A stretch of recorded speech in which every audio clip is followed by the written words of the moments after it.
चलो आप शुरू करते हैं फिजिक्स का चैप्टर नंबर 1 करंट इलैक्ट्रिसिटी।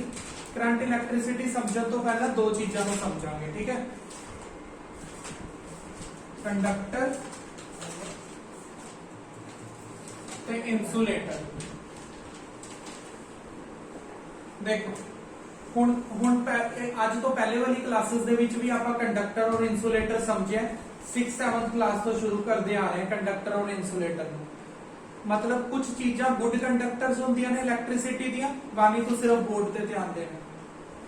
कुछ चीज़ां गुड कंडक्टर होंदी है इलैक्ट्रिसिटी दियां, कुछ कंडक्टर बैड कंडक्टर्स होंदे ने। कुछ कंडक्टर नहीं, कुछ मटीरियल कंडक्टर्स होंदे ने और कुछ मटीरियल इंसुलेटर्स होंदे ने।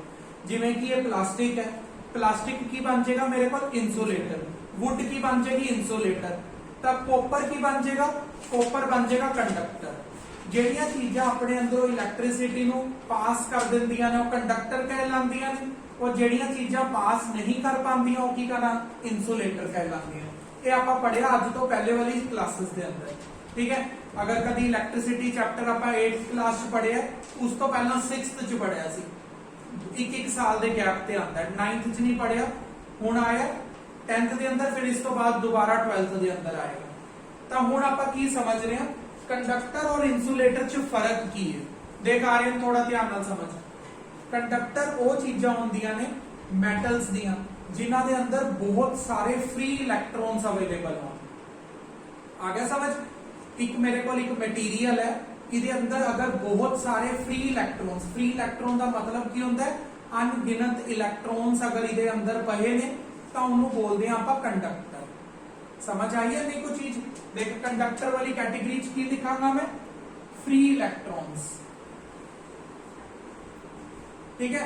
इत्थे की लिखांगा, नो फ्री इलैक्ट्रॉन्स। हुण तक असीं की पढ़ते सी कंडक्टर की डेफिनेशन, भी कंडक्टर वो चीज होंदी है जिहदे चों करंट पास हो सकता है। हुण असीं पढ़ रहे हैं क्यों पास हो जाता उहदे अंदरों। कंडक्टर दे अंदरों करंट इसलिए पास हो जाता है क्योंकि उहदे अंदर बहुत सारे फ्री इलैक्ट्रॉन्स अवेलेबल होंदे ने। जिस मटीरियल दे अंदर फ्री इलैक्ट्रॉन्स अवेलेबल होंदे ने, फ्री इलैक्ट्रॉन्स नूं कई बार बुक बोलेगी चार्ज पार्टिकल्स। चार्ज पार्टिकल्स, अगर किसी मटीरियल दे अंदर बहुत सारे चार्ज पार्टिकल्स हैगे ने तां ओह करंट फ्लो करवा सकदा है अपने अंदरों। समझ आ गया। अगर किसी के अंदर चार्ज पार्टिकल यानी कि इलैक्ट्रॉन्स नहीं है तो उहदे अंदरों करंट मूव नहीं हो सकता। इन्ना क्लियर है। दूसरी चीज आपने की समझनी है, दूसरी चीज आपने समझनी है, अगर अंदर मैनू पता लग गया भी चार्ज पार्टिकल्स हैगे ने, एक मटीरियल मैं ऐसा फाइंड आउट किया जिथे मैनू पता लग गया भी इहदे अंदर काफी सारे चार्ज पार्टिकल्स ने और चार्ज पार्टिकल्स मूव नहीं कर रहे। अगर चार्ज पार्टिकल्स मूव नहीं कर रहे होंगे तो मतलब उस वायर के अंदर करंट भी नहीं होएगा। समझ आ गया। अगर मैं एक कॉपर का मटीरियल पकड़ के बैठ गया तो मैंने करंट नहीं लग रहा। क्यों नहीं लग रहा? क्योंकि उसके अंदर चार्ज पार्टिकल्स हैगे तो है लेकिन वो मूवमेंट के अंदर नहीं। जे चार्ज पार्टिकल मूवमेंट के अंदर आ जाए तो असीं कहने भी हाँ उसके अंदरों की करंट पास कर रहे हैं। ते पास क्यों कर रहे हैं? क्योंकि उसके अंदर चार्ज पार्टिकल सी और वो मूव कर रहे हैं, इस कारण करंट फ्लो कर रहे हैं। पहली कंडीशन की है, क्या उसके अंदरों करंट फ्लो कर सकता है? ये किवें चेक करांगे? चेक करके देखो क्या उसके अंदर चार्ज पार्टिकल्स हैगे ने। अगर उसके अंदर चार्ज पार्टिकल्स ने तो करंट फ्लो करवा सकता है। जो करवा रहा है तो क्यों करवा रहा होगा? क्योंकि उसके अंदर जेडे चार्ज पार्टिकल ने वो इस वक्त मूव कर रहे हैं। मूवमेंट ऑफ चार्ज पार्टिकल्स की होंदा है करंट। इस चैप्टर का नाम ही यही है, करंट इलैक्ट्रिसिटी। जदों भी एक मटीरियल के अंदर चार्ज पार्टिकल्स मूव करेंगे तो उन्होंने की बोलते हैं आप? करंट बोलते हैं। क्लियर है? नहीं कोई चीज हो गया? क्लियर हो गया। देखो हुण आपने ये समझ लिया भी एक कंडक्टर के अंदर जेडे चार्ज पार्टिकल्स होंदे ने उन्हां दी मूवमेंट रिस्पोंसिबिलिटी लैंदी है करंट इलैक्ट्रिसिटी की। इस चैप्टर का नाम की है करंट इलैक्ट्रिसिटी। यानी कि इलैक्ट्रिसिटी ता आएगी इस मटीरियल के अंदर अगर इहदे अंदर चार्ज पार्टिकल्स हैं। अगर है क्या वो मूव कर रहे हैं? पहली गल होने चाहिए। अगर हैगे ने क्या वो तुरदे ने? अगर वो हैगे ने तो उन्होंने मूवमेंट भी जरूरी है। समझ आ गया। हुण आपां ये समझांगे, ये छोटी जी चीज है, वैसे चैप्टर दे विच अगले पेज ते डिटेल च आएगी। जेडे चार्ज पार्टिकल्स ने मैं उत्थे की लिखिया, इलैक्ट्रॉन्स लिखे। समझ आया। इलैक्ट्रॉन्स ही क्यों लिखे, प्रोटॉन या न्यूट्रॉन क्यों नहीं लिखा, इनू समझे। देखो ये आपां 9th दे अंदर समझिया सी, एक एटम दे अंदर जेड़ा सेंटर च हुंदा वो की हुंदा, न्यूक्लियस। न्यूक्लियस दे अंदर दो चीजां हुंदियां ने, प्रोटॉन ते न्यूट्रॉन, और बाहर घूमदे ने इलैक्ट्रॉन्स। न्यूक्लियस दे अंदर हुंदे ने प्रोटॉन एंड न्यूट्रॉन। हुण जेड़ा न्यूक्लियस है ना, उन्होंने प्रोटॉन ते न्यूट्रॉन नाल बड़ा प्यार है, वो उन्होंने बड़ा संगल दे नाल बन के रखता है। इन्हों बोलते हैं न्यूक्लियस बाउंड एलीमेंट। ते जेडे इलैक्ट्रॉन्स ने वो वेले ने, वो घूमते रहते हैं, न्यूक्लियस के आसे पासे घूमते रहते हैं। ठीक है। अगर कभी भी कुछ मतलब लॉस करना होए या गेन करना होए तो तुसी किनू देखोगे, हमेशा इलैक्ट्रॉन्स नू देखोगे। जेड़ी चीज मूवमेंट दे अंदर आंदी है, मूवमेंट दे अंदर आने वाली चीज का नाम की है, इलैक्ट्रॉन्स। कभी भी प्रोटॉन मूवमेंट च नहीं आते, कभी भी न्यूट्रॉन मूवमेंट च नहीं आते, क्योंकि ये की ने, न्यूक्लियस बाउंड ने।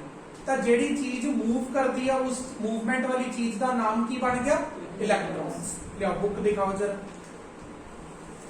हुण तुहानू पहले टॉपिक समझाया मैं, कंडक्टर ते इंसुलेटर दे अंदर फर्क की हुंदा है। एक बार रिवाइज कर दा। कंडक्टर वो हुंदे ने जिन्हां दे अंदर चार्ज पार्टिकल्स प्रेजेंट हुंदे ने। समझ आ गया। और चार्ज पार्टिकल एक दो नहीं, अनगिनत चार्ज पार्टिकल्स होने चाहिए। और इंसुलेटर्स होंदे ने जिन्हां दे अंदर चार्ज पार्टिकल्स नहीं होंदे। आगे गल मेरी समझ। दूजी चीज फिर आपां पढ़िया, इस चैप्टर का नाम करंट इलैक्ट्रिसिटी क्यों रखे। जे चार्ज पार्टिकल नू कंटेन करन वाला मटीरियल, चार्ज पार्टिकल नू कंटेन करन वाला मटीरियल चार्ज पार्टिकल्स नू फ्लो करवा सकदा है, तां उस मटीरियल नू असीं की कहांगे, it is carrying a current. Clear है, इन्ना कुछ समझाया। ठीक है। हुण आपां अगली चीज समझांगे, इलैक्ट्रिक पोटेंशियल। इस चीज नू बहुत ही डिटेल च समझना है। हो सके तो आप आज पूरा दिन इसी टॉपिक नू समझना है। ठीक है। एक टॉपिक नू बहुत चंगी तरह समझना है। पहला पोटेंशियल नू समझण लई तुसीं ये आम लाइफ दे एग्जांपल समझदे आ। देखो जिवें टैंकी च पानी आपां ऊपर भरिया होया है। ठीक है। टैंकी च पानी जिहड़ा ऊपर भरिया होया, सब तो ऊपर हाईएस्ट पॉइंट ते है। और जिहड़ियां टैप्स लगियां होईयां ने अपने नीचे कमरे च लगियां होईयां ने। टैप खोलो पानी आ जाता है। ठीक है। टैंकी दे अंदर कोई मोटर नहीं लगी हुई जिहड़ी पानी नू नीचे आ रही है, वो ग्रेविटी के कारण अपने आप ही नीचे आ जाएगा। लेकिन पानी एक शर्त ते नीचे आएगा। अगर तुसी जिहड़ी वाटर टैंक रखिया उन्होंने एक हायर पोजीशन ते रखो ते टैप नू लोअर पोजीशन ते रखो। जदों तुसी एक डिफरेंस क्रिएट कर देंदे हो तो पानी अपने आप नीचे आना शुरू हो जाता है। इन्ना समझ आया ना। ये चीज तुहानू भी पता है। इसी चीज नू आपां बस इलैक्ट्रिसिटी दी लैंग्वेज च समझांगे। देखो पानी थोड़ा ध्यान नाल समझी। ठीक है। असी टॉपिक समझना है इलैक्ट्रिक पोटेंशियल, लेकिन उसनू समझण दे लई होर दो तीन चीजां नू समझ आना बड़ा जरूरी है। अगर वो ना समझ आईयां तो टॉपिक नहीं समझ आएगा। जिन्हों जो नहीं समझ आ रहा अपने आप डाउट पूछ लेना है। ठीक है। देख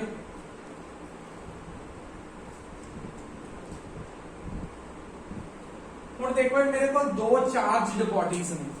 चलो चार्ज छड्डो, एक नू मान लेना मैं अनचार्ज।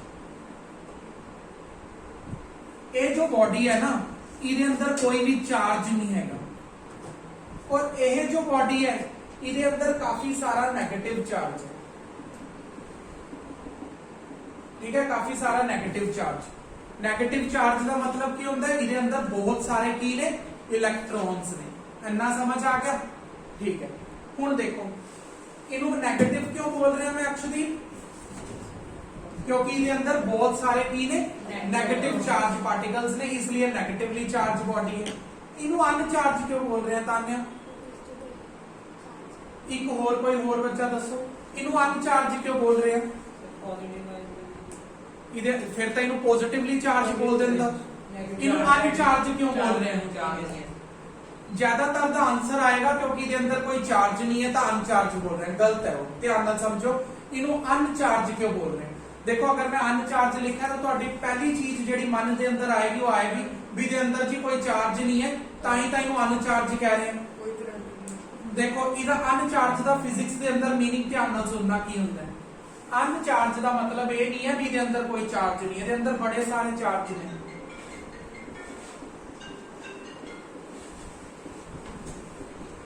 देखो ਇਹਦੇ ਅੰਦਰ ਨਾ ਬਹੁਤ ਸਾਰੇ ਚਾਰजेस ਹੈਗੇ ਨੇ, ਲੇਕਿਨ ਧਿਆਨ ਨਾਲ ਸੁਣਨਾ, ਲੇਕਿਨ ਜਿੰਨਾ ਪੋਜ਼ਿਟਿਵ ਹੈ ਉਨਾ ਹੀ ਨੈਗੇਟਿਵ ਹੈ। ਜਿੰਨਾ ਪੋਜ਼ਿਟਿਵ ਉਨਾ ਹੀ ਨੈਗੇਟਿਵ, ਤਾਂ ਦੋਨੋਂ ਕੈਨਸਲ ਹੋਏ ਪਏ ਨੇ, ਤਾਂ ਇਸ ਲਈ ਸਮਝ ਲਿਆ ਇਹਦੇ ਅੰਦਰ ਕੋਈ ਚਾਰਜ ਹੀ ਨਹੀਂ ਹੈ। ਸਮਝ ਆ ਗਿਆ। ਅਨਚਾਰਜ ਤੋਂ ਹੁਣ ਤੁਸੀਂ ਕੀ ਯਾਦ ਰੱਖੋਗੇ? ਅਨਚਾਰਜ ਦਾ ਮਤਲਬ ਇਹ ਨਹੀਂ ਹੈ ਵੀ ਉਹਦੇ ਅੰਦਰ ਕੋਈ ਚਾਰਜ ਨਹੀਂ ਹੈ, ਉਹਦੇ ਅੰਦਰ ਚਾਰजेस ਤਾਂ ਬਹੁਤ ਸਾਰੇ ਨੇ, ਲੇਕਿਨ ਜਿੰਨਾ ਨੈਗੇਟਿਵ ਉਨਾ ਹੀ ਪੋਜ਼ਿਟਿਵ। ਇਹਦੇ ਅੰਦਰ ਬੈਲੈਂਸ ਬਣਿਆ ਪਿਆ, ਠੀਕ ਹੈ, ਇਹਦੇ ਅੰਦਰ ਬੈਲੈਂਸ ਬਣਿਆ ਪਿਆ, ਜਿਸ ਕਾਰਨ ਇਹਨੂੰ ਕੀ ਬੋਲਦੇ ਆ ਅਸੀਂ? ਅਨਚਾਰਜ ਬੋਲਦੇ ਆ। ਇੱਕ ਮਿੰਟ ਮੈਂ ਤੁਹਾਨੂੰ ਵੀ ਦੱਸਾਂ। ਦੇਖੋ ਇਹਨੂੰ ਕੀ ਕੀਤਾ ਅਸੀਂ? ਇੱਕ ਮੈਟਲ ਵਾਇਰ ਦੇ ਨਾਲ ਕਨੈਕਟ ਕਰਤਾ। ਮੈਂ ਮੈਟਲ ਵਾਇਰ ਦੇ ਨਾਲ ਇਹਨੂੰ ਕੀ ਕਰਤਾ?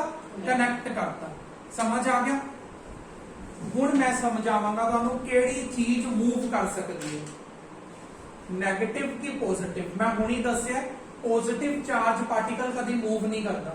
ਪੋਜ਼ਿਟਿਵ ਚਾਰਜ ਪਾਰਟੀਕਲ ਨਿਊਕਲੀਅਸ ਦੇ ਅੰਦਰ ਬੈਠਾ ਹੁੰਦਾ ਔਰ ਉਹਨੂੰ ਬੋਲਦੇ ਆ nucleus charge, nuclear bond body. ਜਿਹੜੀ ਨਿਊਕਲੀਅਸ ਦੇ ਅੰਦਰ ਹੀ ਬੈਠੀ ਰਹਿੰਦੀ ਹੈ, ਮੂਵ ਨਹੀਂ ਕਰਦੀ ਕਦੇ ਵੀ। ਇੰਨਾ ਸਮਝ ਆਇਆ। ਜਦੋਂ ਮੈਂ ਨੈਗੇਟਿਵ ਚਾਰਜ ਬੋਡੀ ਨੂੰ ਅਨਚਾਰਜ ਬੋਡੀ ਦੇ ਨਾਲ ਕਨੈਕਟ ਕਰਵਾਉਣਾ ਤਾਂ ਇਹਦੇ ਅੰਦਰੋਂ ਦੀ ਨੈਗੇਟਿਵ ਚਾਰजेस ਨਿਕਲ ਕੇ ਇਹਦੇ ਅੰਦਰ ਜਾਣਾ ਸ਼ੁਰੂ ਹੋ ਜਾਣਗੇ।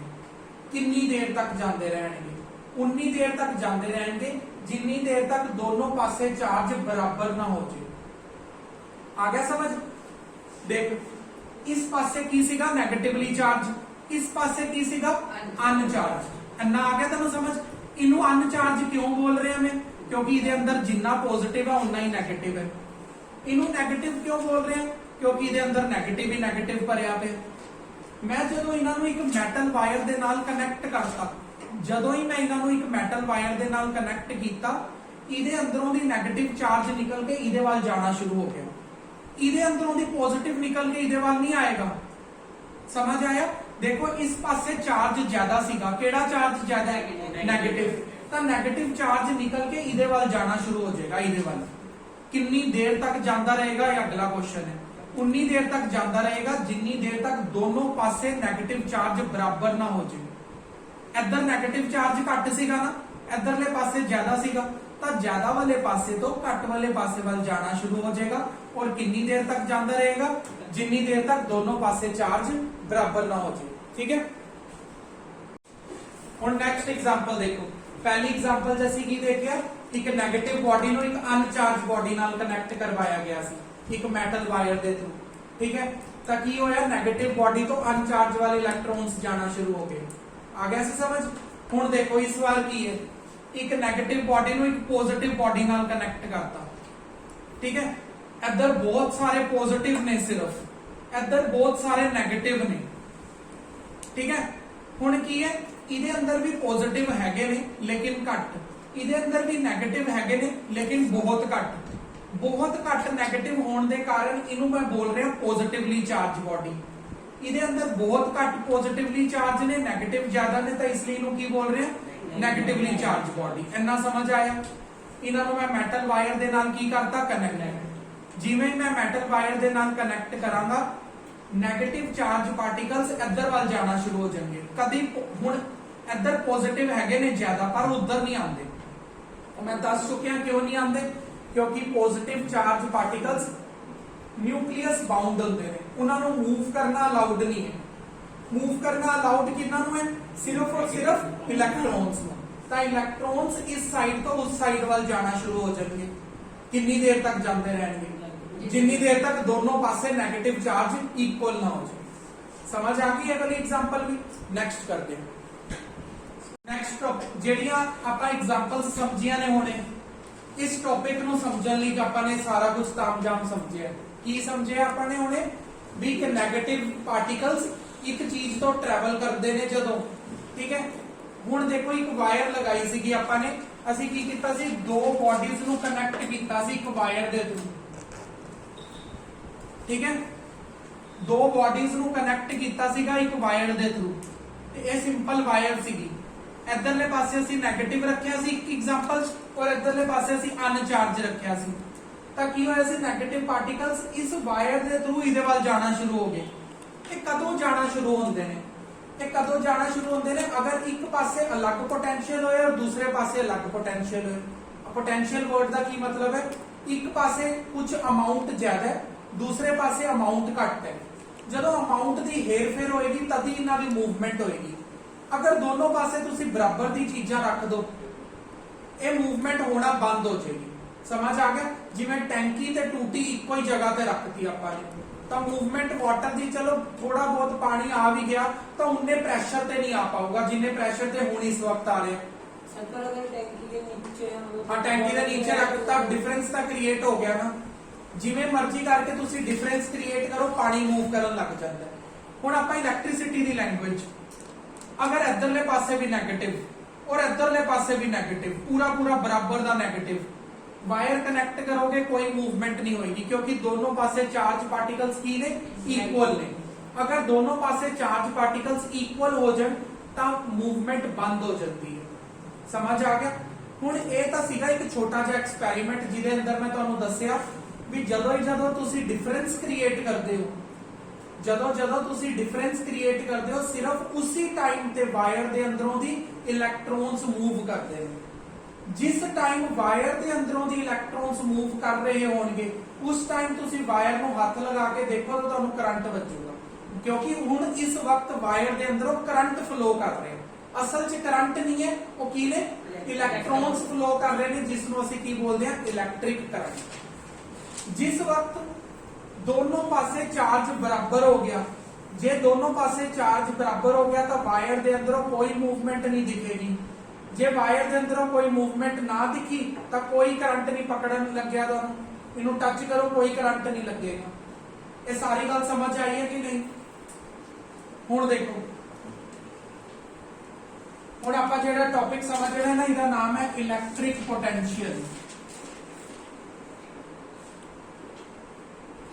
बहुत ध्यान नाल समझना ऐसे दो टॉपिक ने अपने को एक है इलैक्ट्रिक पोटेंशियल एक है पोटेंशियल डिफरेंस दोनों एक जैसे ने थोड़ा जा ध्यान नाल समझना है देखो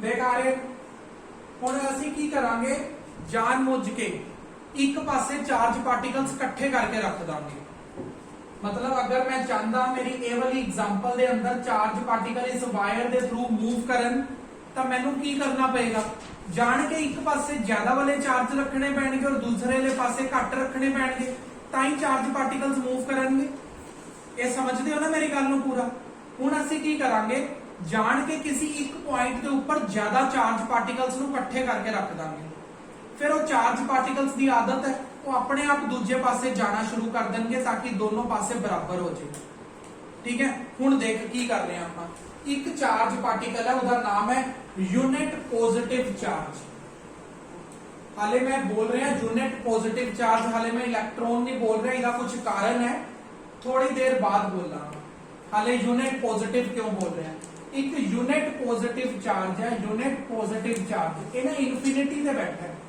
इनफिनिटी समझते हो की होता है इनफिनिटी का मतलब है पता नहीं कितने बैठा पे एक चार्ज पार्टिकल है अक्षदीप की है यूनिट पॉजिटिव चार्ज पार्टिकल और इनफिनिटी से बैठा पे उस इनफिनिटी से बैठे हुए चार्ज पार्टिकल नु मैं इस पॉइंट तक लेके आना और ढीठ है बड़ा आएगा नहीं अपने आप तो उस चार्ज पार्टिकल नु जेड़ा कि इनफिनिटी ते बैठा है उसनु इनफिनिटी तो पकड़ के इस पॉइंट तक लेके आने वो अपने आप नहीं आएगा मैं की किया बड़ा ही ठीक है वो अपने आप नहीं आएगा तो उस चार्ज पार्टिकल के ऊपर कुछ काम करना पड़ेगा उस चार्ज पार्टिकल के ऊपर कुछ काम करना पड़ेगा तो वो इस पॉइंट के ऊपर आएगा समझ आ गया उस काम करन नु असीं की बोलते हैं इलैक्ट्रिक पोटेंशियल देखो इन्हें इंग्लिश किवें बोलांगे work done to move a charge particle from infinity to that point एक चार्ज पार्टिकल के ऊपर मैं वर्क डन किया उसनु इनफिनिटी तो एक पॉइंट तक लेके आने इस चीज ਨੂੰ ਅਸੀਂ ਕੀ ਬੋਲਦੇ ਆ ਇਲੈਕਟ੍ਰਿਕ ਪੋਟੈਂਸ਼ੀਅਲ। ਇੰਨਾ ਸਮਝ ਆਇਆ? ਇਹਨੂੰ ਹੁਣ ਆਪਾਂ ਬੁੱਕ ਚੋਂ ਰੀਡ ਕਰਾਂਗੇ। ਦੇਖੋ ਹੁਣ ਅਗਲਾ ਟੌਪਿਕ ਹੈਗਾ ਆਪਣੇ ਕੋਲ ਪੋਟੈਂਸ਼ੀਅਲ ਡਿਫਰੈਂਸ। ਪਹਿਲਾ ਟੌਪਿਕ ਕਲੀਅਰ ਹੈ, ਇਲੈਕਟ੍ਰਿਕ ਪੋਟੈਂਸ਼ੀਅਲ। ਇਲੈਕਟ੍ਰਿਕ ਪੋਟੈਂਸ਼ੀਅਲ ਕੀ ਸੀਗਾ? ਇੱਕ ਇਨਫਿਨਿਟੀ ਤੇ ਇੱਕ ਚਾਰਜ ਬੈਠਾ ਹੋਇਆ, ਪਤਾ ਨਹੀਂ ਕਿੱਥੇ ਬੈਠਾ ਹੋਇਆ। ਉਸ ਇਨਫਿਨਿਟੀ ਤੋਂ ਚਾਰਜ ਪਾਰਟੀਕਲ ਨੂੰ ਪਕੜ ਕੇ ਉਰੇ ਲੈ ਕੇ ਆਣਾ, ਉਹ ਆਪਣੇ ਆਪ ਨਹੀਂ ਆਏਗਾ। क्यों नहीं आएगा इस टॉपिक से समझावांगा, ठीक है। तो आप की डेफिनेशन करी लर्न दी, work done to move a charge particle from infinity to that point. एक इनफिनिटी ते चार्ज पार्टिकल बैठा, उसके ऊपर असी वर्क डन करके उन्हें इस पॉइंट तक ले आवांगे। आ गया इधर तक समझ? हुण इधर ये समझ जल्दी।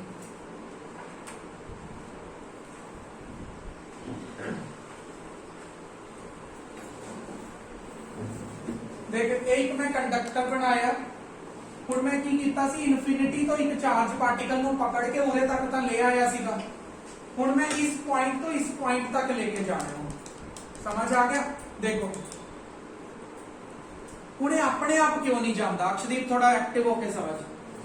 देख मूव करदा कौन है? शुरू तो आप आज बोलते आ रहे हैं भी इस चीज के अंदर मूव कौन करता है? आपने समझा इलेक्ट्रॉन्स मूव करते हैं, ये पता लग गया ना।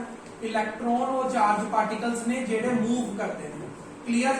हुण इलेक्ट्रॉन दे ऊपर चार्ज केड़ा होंदा है? नेगेटिव। जे नेगेटिव नेगेटिव दे कोल आएगा तो की करेगा? रिपेल करेगा, ठीक है। नेगेटिव नेगेटिव दे कोल आएगा तो रिपेल करेगा।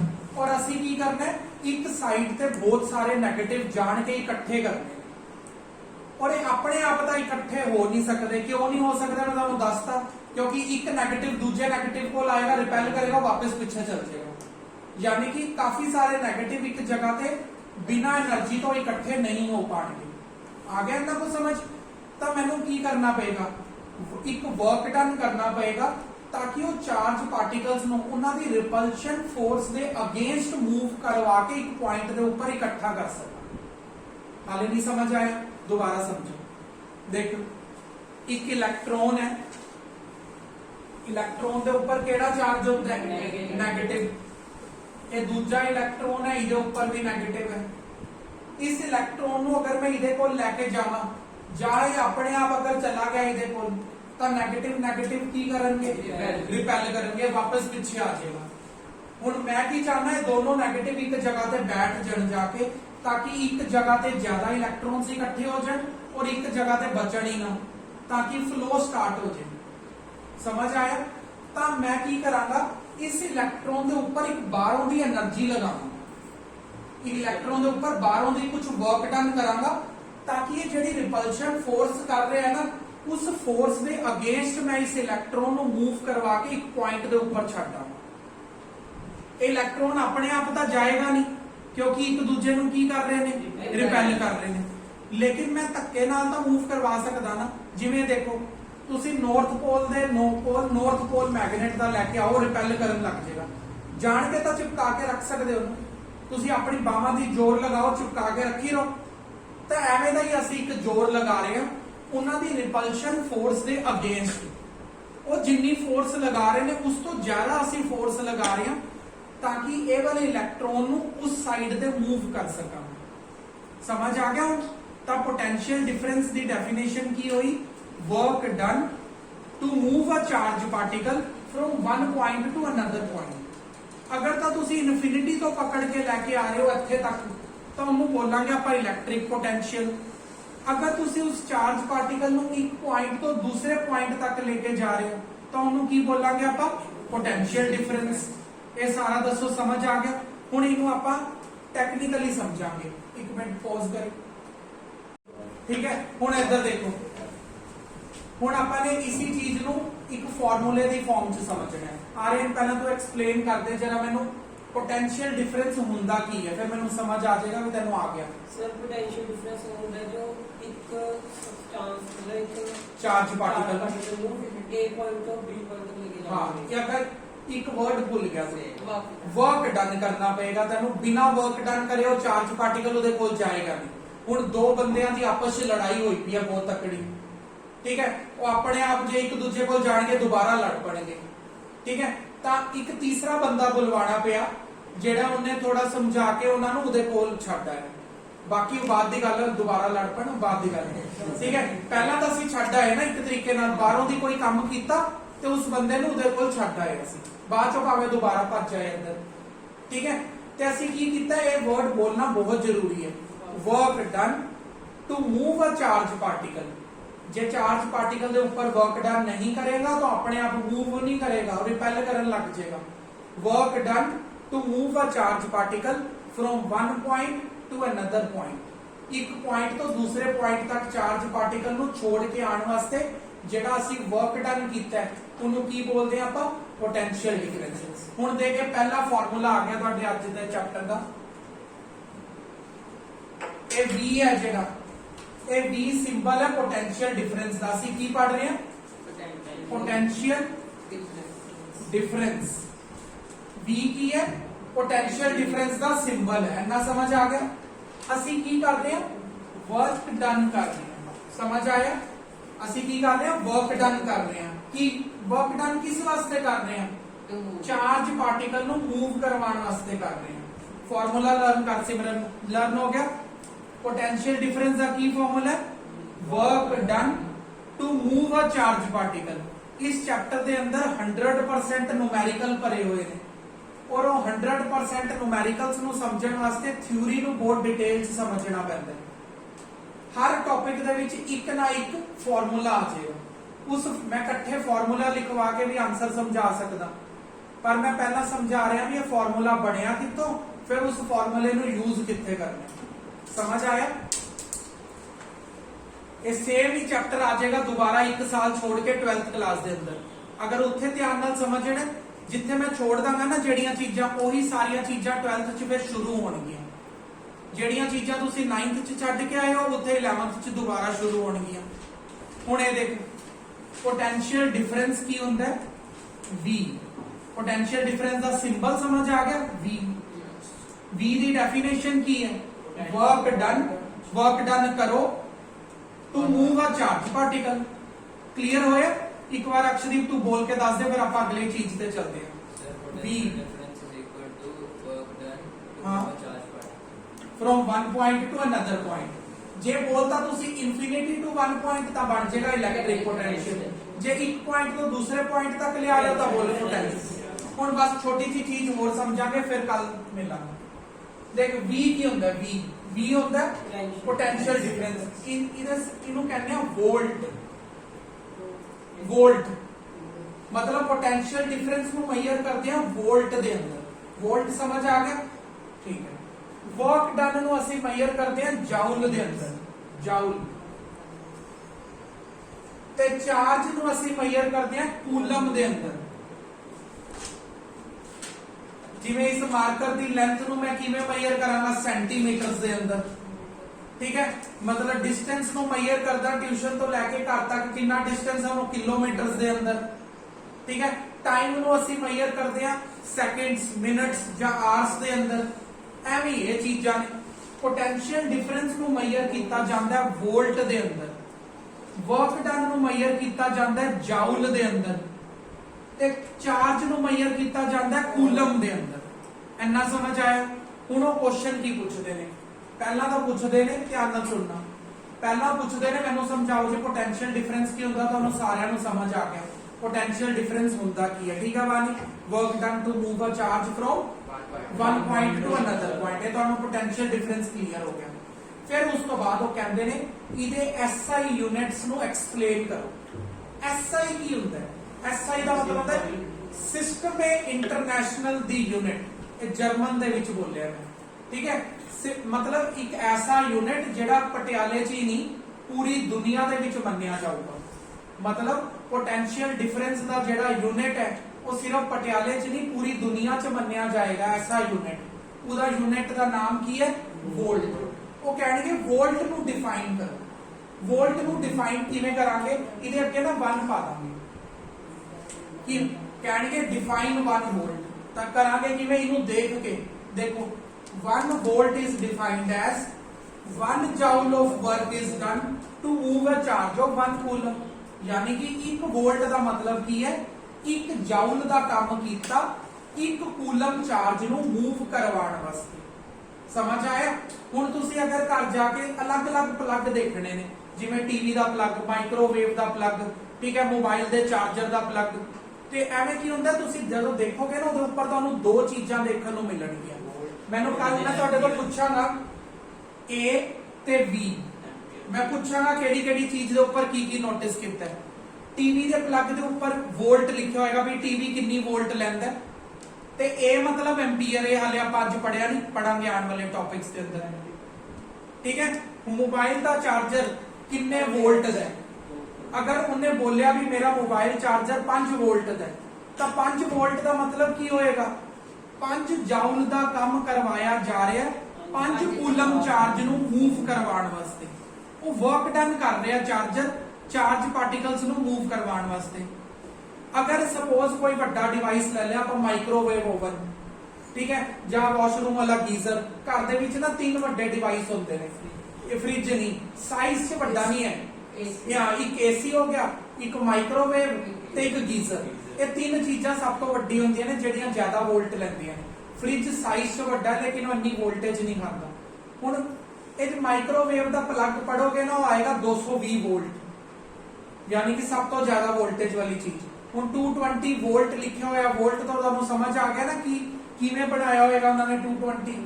220 joules of work, 220 joule of work is done to move a charge of 220 coulomb। आ गया समझ? इसका मतलब की बन गया 1 वोल्ट। ठीक है, चलो खोलो फिर मैथ्स।